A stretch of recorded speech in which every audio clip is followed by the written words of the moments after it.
It's just a little bit late, this video. Just a smidgen late. We'll pretend that the entire first round of the Queen of the Ring tournament hasn't already happened. We're kind of cheating with the predictions today, but we'll get there. Let's just go with the flow, shall we?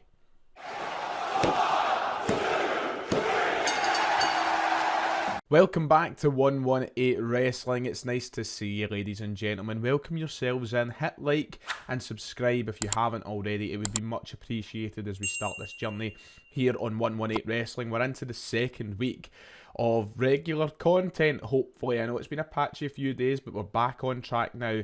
And today it's time to follow on from the King of the Predictions. That's no right. Today it's time to follow on from the King of the Ring predictions that we did last week and go to the women's side of things with the Queen of the Ring tournament. I know it's a few days late, but hear me out. I still want to predict things, and ultimately I want to show that I actually do care about women's wrestling. I'm not sexist, I swear. So let's do this. Let's go through it as quickly as possible because there's no point yapping on. You know exactly what we're here to do. We're predicting a bracket, for God's sake. It's hardly rocket science. And if you watch the King of the Ring one, you'll know the fashion that I like to do things in. So yeah, let's just get into the brackets, shall we? I'm actually going to do the Queen of the Ring predictions a little bit different from King of the Ring, rather than doing both shows all at the one time. I'm going to start with Monday Night Raw, and who I think should head to the final, and then when we're done with that, we'll go over to SmackDown, and then we'll talk about what my final match will be. So we're starting with Monday Night Raw. Here is the brackets on screen as it stands. Now, I feel it would be rude just to ignore what happened in the first round matches, and I'm actually going to talk about them a little bit. Not too much, because what's the point in dwelling on things that have already happened, especially when they were quite predictable anyway. But we're going to just revisit the opening round matches. First of all, Shayna Baszler went through on a house show. I believe Zelina Vega actually pulled out through injury. Shayna Baszler went through anyway in her match. She's through the next round, as you would have expected, even if she was facing Zelina Vega. Io Sky beat Natalya once again. Had to happen, with all due respect to Natty, who's been around for God knows how long now. Io Sky is just off the back of a WrestleMania Women's Championship match. She could be one of the favourites in this tournament, and we'll come on to that. We then had Lyra Valkyria taking on Dakota Kai. Dakota Kai replaced the injured Asuka, who should have been in this match. And even if it was Asuka, I still think Lyra Valkyria would have won this match. One thing I didn't agree with initially was Dakota Kai not being in the initial bracket, because I think that she deserves a push. I want to see Dakota Kai do big things. I think she's been brilliant in Damage Control recently. She obviously spent a long time in the sidelines and still appeared on TV every single week and gave it her all. However, Lyra Valkyria was always going to go through on her main roster debut. And then finally, we had Ivy Nile and Zoe Stark, where Zoe Stark defeated Ivy Nile, which was to be expected. I love Zoe Stark. If I could pick who I want to win this tournament, it would be her. But I don't know if that's going to be the case, so we've got to talk about that. So in terms of first round matches on Monday Night Raw, everything went probably as you would expect, apart from the couple of injuries which forced changes in the tournament. It seems like everybody's getting injured right now. I don't know what's going on. But we still got through to the Final Four on Monday Night Raw, which was the Final Four I would have expected anyway. So let's start with Shayna Baszler versus Io Sky. Io Sky off the back of that WrestleMania match, as we said, and Shayna Baszler still looking to find that rhythm on the main roster that she carried all those years ago in NXT. It feels like an eternity ago now that Shayna Baszler had that amazing NXT run, and it doesn't feel like it's quite been replicated on the main roster. Somebody who's been kind of forced into a tag team position with Zoe Stark, which means if you look at these brackets, you'll notice that there is potential for it to be Shayna Baszler versus Zoe Stark in the final of the Raw brackets. Do I think that's going to be the case? Absolutely not. Io Sky, I'm going to predict, wins this match against Shayna Baszler. Why? Because I think Io Sky is looked at as one of the top women in the company right now. Damage Control have just moved to Monday Night Raw, and her getting to the final can assert their dominance early days in their new Raw run. And ultimately, Io Sky is just one of the best women in the entire WWE. I feel like if she wasn't winning this match, there would be a little bit of disappointment or outrage. She's so good. And I want to see Shayna come good again. I want to see her be a believable heel or believable badass at the top of the card, but you know, they've got to let this run with Zoe for a little bit and see where that goes, and then we'll probably get there. But for me, Io Sky gets to the final, and it kind of picks itself. which then takes us to Lyra Valkyria against Zoe Stark in the other semi-final matchup. Who will join Io Sky in the final? I can't speak highly enough of Zoe Stark. I'm a big Zoe Stark fan. I kind of briefly mentioned it on the Raw roster tier list video I did last week, but I really, really like Zoe. I think she's brilliant in ring. I think she's got a good enough character. The one thing that's annoying is I feel like they've just shoved her into this tag team with Shayna, and I don't think there's any clear goal of that working quite yet. I hope it does, and they could be believable champions. You know, they could easily be believable competitors to Bianca Belair and Jade Cargill. But when will that day come? We don't quite know yet. I love Zoe Stark. Sadly, I do feel like this tournament has kind of been bracketed the way that it has to allow Lyra a run to the finals matchup on Raw. Not saying if she's going to get to the actual final yet, but the Raw final at least. I think that's who will join Io Sky in the final matchup. Why? Just because I think they want to bring someone up from NXT and make them look strong straight away. I feel like it would be quite pointless not to, especially when the women's division is always asking for new stars. As older stars are getting on a little bit, they need to start providing and producing some fresh ones for the audience to get used to. And Lyra Valkyria can definitely be one of them if she just develops on the kind of microphone side of things. We know we've got an absolute star in ring, so I think that they're going to hopefully. I'm not saying hopefully, I want Zoe to win. I think that they're maybe going to put Lyra through to the final here. It should be a really good match though, because both are brilliant in ring. As long as they're given time on Raw tonight to do that, it should be good. So yeah, I'm sending Lyra through. Which means my Raw final matchup will be Lyra Valkyria against Io Sky, which would be a really good match as well. Once again, just the things I've already said about both of them being brilliant in ring. I think this would be a good first time matchup, and it's the exact kind of thing that I think Lyra Valkyria needs to assert herself as one of the top stars in the women's roster, because if she goes out there and has a barn burner with Io Sky, people are going to love her straight away. So this is definitely a match that can, as the kids would say, cook, and I'm looking forward to seeing it, but I do think Io Sky would win, and that's not going to be bad for Lyra Valkyria. As long as she goes out there and has a good match, fans are going to love it, fans are going to remember it, and then Lyra Valkyria could go on to big things. What this tournament needs to hurry up and show us though from it all is mid-card titles are needed for the women, because imagine somebody like Lyra Valkyria being able to go on and push for a Women's United States Championship after a sort of Women's Intercontinental Championship. It would be great. It would give them something to do rather than just getting lost in a kind of mid-card shuffle so they can be worthy of getting a world title match. I think Io Sky will win though. It follows on from the redemption of losing her Women's Championship, so it makes her look still strong rather than just losing the title and fading to obscurity.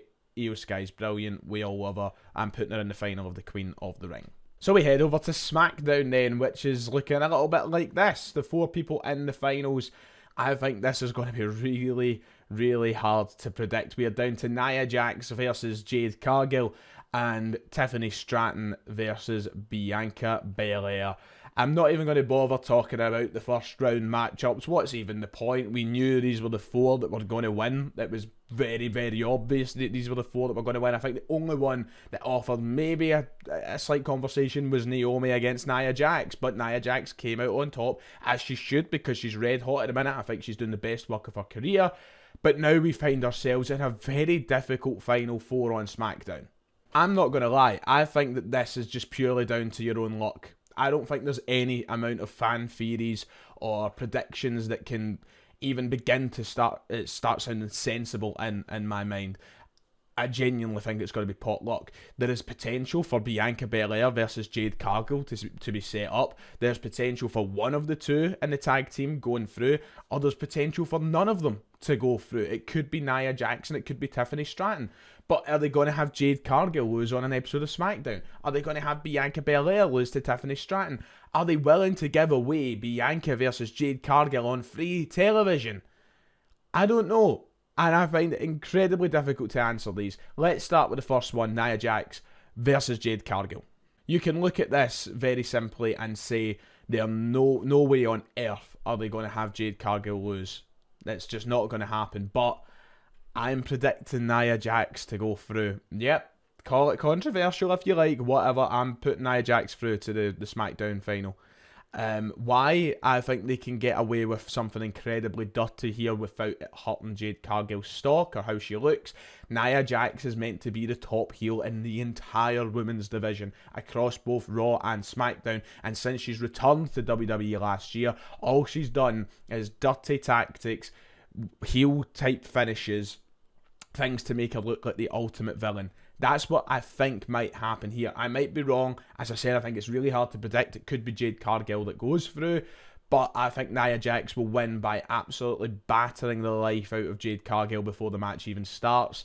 And then maybe even Jade gets told she's not fit to compete. And maybe we don't even have a match. And maybe Nia Jax goes through by default. I'm predicting something incredibly dirty to put Nia Jax through to the next round, because I don't see Jade Cargill getting pinned clean. There's absolutely no chance that's going to happen. But I just don't see them setting up to Bianca versus Jade either. So I'm putting Nia Jax through. And then Tiffany Stratton versus Bianca Belair, I think, is where we will actually get some form of fair contest. We'll have a match to remember on this episode of SmackDown where it goes down, because both of them are unbelievable. Two of the best athletes across the entire company, across the men and women's divisions. This will be a first-time matchup, and it will be unbelievable. I'm looking forward to it, and I think through some dirty tactics, we could see Tiffany Stratton win.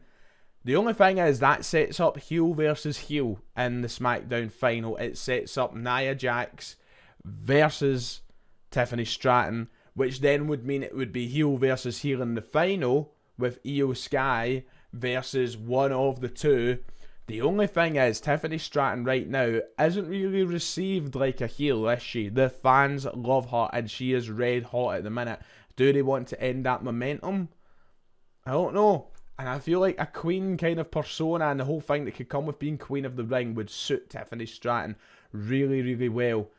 And you might think it sounds foolish, because it will eventually lead me to a heel versus heel final. But I'm putting Tiffany Stratton through here to take on Nia Jax. Yep, I'm doing it. Somehow with a dirty finish. God, I'm not even making sense in my own head, am I?